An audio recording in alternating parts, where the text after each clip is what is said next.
Muchas gracias, muy buenos días. Quiero agradecer especialmente la invitación del decano Eduardo Arriagada de la Facultad de Comunicaciones de la Universidad Católica para participar en este interesante panel. Además, como él lo contaba, siendo profesora de la Facultad tanto de Comunicaciones como de Derecho, para mí es un gusto poder presentar una perspectiva jurídica del tema del discurso de odio. Bueno, lo primero es que hay una serie de lenguajes o de términos que se usan para hacer referencia al discurso de odio. Se habla de discurso de odio, se habla de ciberodio, cuando estamos tocando los temas asociados con el odio en Internet. Se habla también de incitación al odio, de crímenes de odio, etc. Y en consecuencia hay una gran diseminación terminológica y lingüística a propósito de este tema, que no es menor recalcar porque genera alguna dificultad para efectos de normativizar lo que son las prohibiciones o incluso las sanciones del discurso de odio. Pero ¿cuáles son los elementos que son más destacables y que nosotros podemos considerarlos como elementos definitorios del tema del discurso de odio a efectos de poderlo asumir jurídicamente? Primero, el discurso de odio está asociado siempre con la violencia,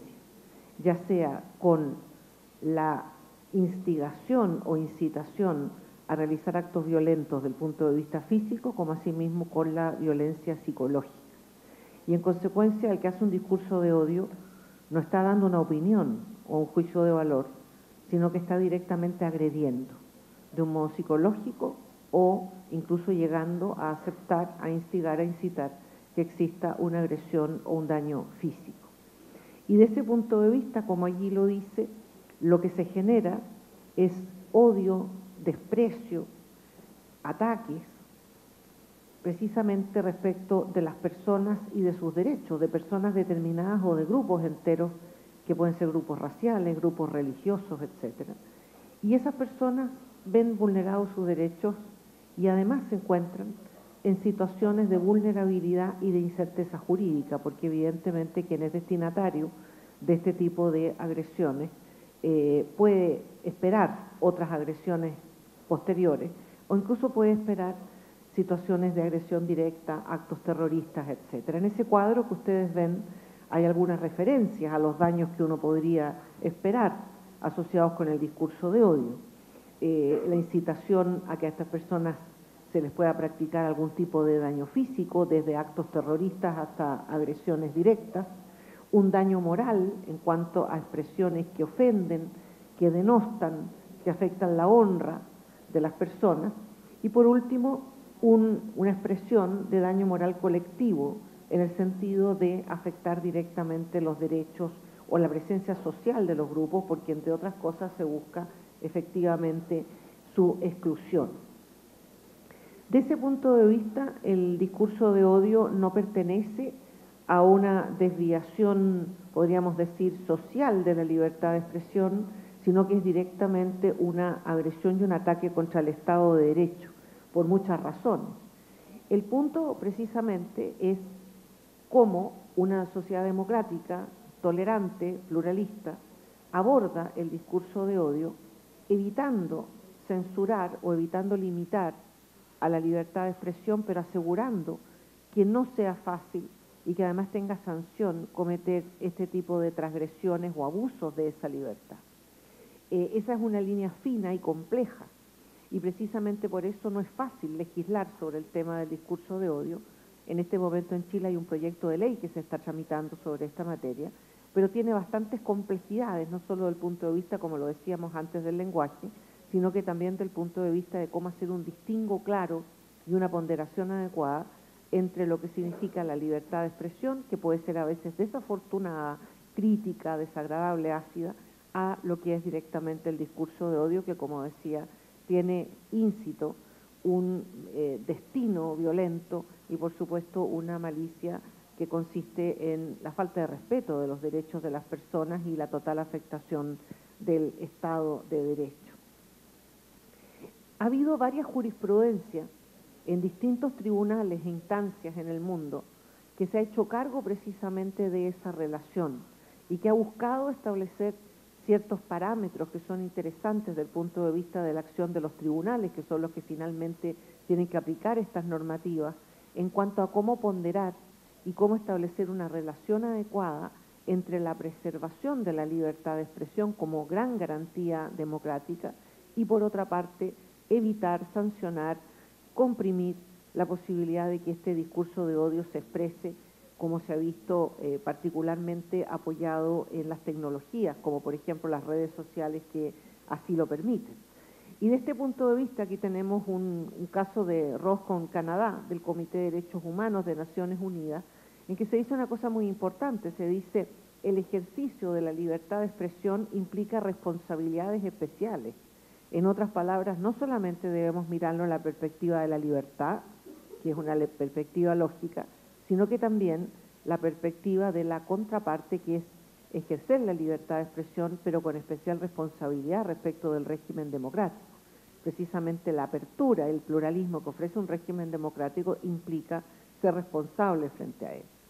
Luego, en el caso de la Corte Europea, en el caso de Basalt con Hungría, se establece que tienen que tomarse medidas necesarias para evitar los ataques, las agresiones con motivaciones racistas, étnicas y con la pretensión del ataque de grupos. En ese sentido, Europa ha desarrollado una interesante jurisprudencia,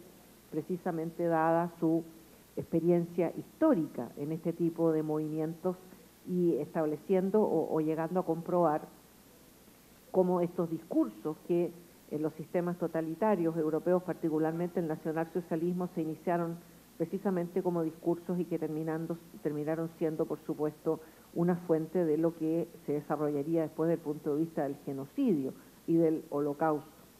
Luego tenemos una sentencia del Tribunal Constitucional Español, en el sentido de que la libertad de expresión no puede amparar hostilidades y agresiones respecto de grupos, de personas y la afectación de sus derechos. Y se vuelve a establecer o a insistir en la diferencia entre una cosa y la otra. La Corte Suprema de Estados Unidos ha sido muy proclive a tratar de preservar, más allá incluso de un límite medio, lo que es la libertad de expresión, incluso asegurando en situaciones como, por ejemplo, manifestaciones del Ku Klux Klan y de otros grupos que son intolerantes, la posibilidad de abastecerse o de protegerse bajo el ámbito de la libertad de expresión. Y en consecuencia, la Corte Suprema de Estados Unidos lo que ha establecido son condiciones, podríamos decir, más exigentes del punto de vista de la sanción del discurso de odio, particularmente asociando que la incitación esté dirigida a una acción inminente, o sea que directamente se asocie con un actuar que va a ser concreto y tenga copulativamente la capacidad real de producir el efecto deseado. O sea, más bien lo mira como una amenaza de la comisión directa de delitos materiales y en consecuencia sanciona esa figura, como podría ser la instigación a la comisión de delitos, pero no el discurso de odio en sí, lo que ha generado un espacio que todos conocemos en ese país en el sentido de facilitar que ciertos grupos que son antagónicos a la democracia y a los derechos de las personas se desarrollen. Y por último, en el caso de la Corte Interamericana de Derechos Humanos, se destaca la idea de que hay un interés imperioso que los medios adopten todas las medidas que sean necesarias para evitar ser ellos de alguna manera el vehículo de este discurso del odio. Como les decía yo, Chile está intentando legislar esta materia con las dificultades propias del caso. Vale la pena mencionar, y vamos a solamente mirarlo, que existen una serie de compromisos internacionales de nuestro país en cuanto a legislar y regular el discurso de odio, desde el Pacto de Derechos Civiles y Políticos, en el sentido de que se prohíbe toda apología del odio nacional, racial o religioso, la Convención Internacional que prohíbe todas las formas de discriminación, una de las cuales, por cierto, es la promoción del odio racial y la discriminación que se puede realizar de esta perspectiva, la Convención Americana de Derechos Humanos, que prohíbe la incitación a la violencia o cualquier otra acción similar a efectos de atacar a personas por motivos de raza, color, religión, idioma u origen nacional, la Convención Interamericana contra el Racismo, la Discriminación Racial y Formas Conexas de Intolerancia, convención de la cual Chile es signatario, aún no está ratificada, que se refiere a la publicación, que se refiere a la transmisión de mensajes de odio, de discriminación, etc. Todos ellos son compromisos de este punto de vista que el Estado de Chile tiene respecto a evitar y sancionar el discurso de odio, por lo cual legislar no es una pura voluntad o pretensión política, sino que tiene que ver con la responsabilidad internacional del Estado de Chile. Por último, y para terminar, ¿cuáles son las razones que recomiendan sancionar el discurso de odio y, por supuesto, evitar y prevenirlo? Primero, es un abuso de la libertad de expresión, no es un ejercicio de la libertad de expresión. Implica el uso, como lo decíamos al principio, de violencia moral o material. Atenta directamente contra la dignidad humana, el respeto que a todos les es debido y los derechos fundamentales. Desconoce la tolerancia y pluralismo propios del régimen democrático. Se transforma en un abuso de ellos, como Karl Popper lo describía en La paradoja de la tolerancia, el abuso de la tolerancia por los intolerantes. Y pretende la lesión e incluso destrucción de los sujetos que son su objetivo. Y aquí tenemos lo que se ha venido a llamar la pirámide del odio, que implica todo aquello que del odio deriva y que puede llegar a realizarse o materializarse precisamente con el inicio o con este desarrollo del discurso de odio. Y en la parte de arriba está el genocidio, la violencia física, o sea, las agresiones que ya se desarrollan a plenitud respecto de grupos y personas, violencia contra propiedades, discriminación, el discurso mismo que genera estereotipos, actitudes peyorativas, etcétera, procesos de otredad y deshumanización, la pérdida de la calidad del otro como persona respetable que nosotros consideramos, ¿no es cierto?, como nuestro par, y por supuesto todo tipo de estereotipos y prejuicios que si nosotros no tratamos del punto de vista de la educación y la formación de la juventud se suelen instalar.